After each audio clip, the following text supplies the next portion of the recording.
চলো আরেকটা দিন শুরু করা যাক। আজকে ডিউটির পরে আমি গিয়েছিলাম একটা এক্সিবিশনে। এরকম এক্সিবিশন আমি অনেক অ্যাটেন্ড করেইছি, কিন্তু আজকের এক্সিবিশনটা একটু স্পেশাল ছিল, কারণ আজকে এক্সিবিশনে আমার দিদি এক্সিবিশন ছিল, যেখানে দিদি তার হ্যান্ডমেড জুয়েলারি, হ্যান্ডমেড ক্যান্ডেল আর ফুড স্টল দিয়েছিল। সেই ফুড স্টলে ছিল ভেজ মোমো আর চিকেন মোমো, যেটা দিদি নিজের হাতে তৈরি করেছিল।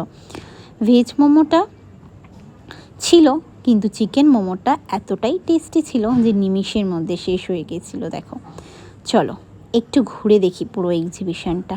দেখো কি সুন্দর হ্যান্ডমেড জিনিস না, কি সুন্দর ওরা তৈরি করেছে।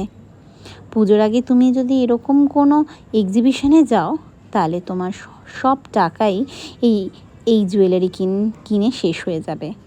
আমার তো সমস্ত কিছুটাই কিনে ফেলতে ইচ্ছা হচ্ছিল, কিন্তু তাও কষ্ট করে আমি দুটো জিনিস কিনেছি, যেটা ভিডিওর পরে দেখাবো।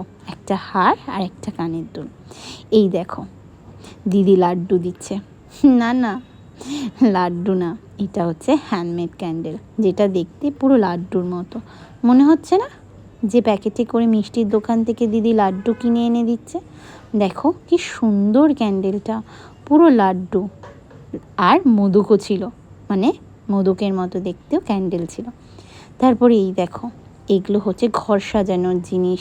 এটা হচ্ছে থালা। আর সমস্ত ঘর সাজানোর জিনিস দেখে মনটা আনন্দে আমার ভরে উঠছিল। তারপর আর কি, একটু স্পষ্ট না করে কি থাকা যায়, তাই একটু স্পর্শ করেই দেখছিলাম। তারপর আর কি, মনটা খালি এটা কিনবো, ওটা কিনবো, এটা সাজবো, এইভাবে সাজবো, পুজো আসছে, এটাই করছিল।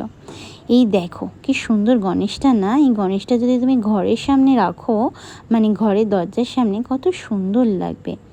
ঘর সাজানোর প্রত্যেকটা জিনিস আমার খুব ভালো লাগছে। আর এটা আমার দিদি।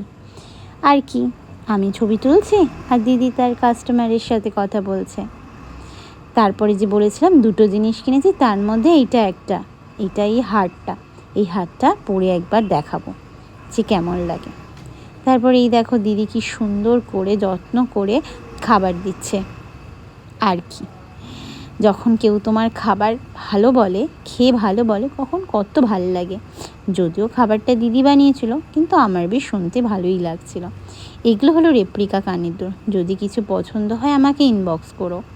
কি সুন্দর না কানের দুলগুলো। আর এখানে যে কানের দুলগুলো আছে, সেগুলো কিছুটা পাটের, কিছুটা উলের। আর এই একটা কানের দুল, কি কিউট! এটাও পরে তোমাদের আমি দেখাবো। এটা খুব সিম্পল হয়েছে, বাট ভীষণ কিউট। তারপর আর কি, একটু ছবি তুলে বাড়ি ফিরে চলে এসেছিলাম। এইভাবেই কেটেছিল আজকের দিনটা।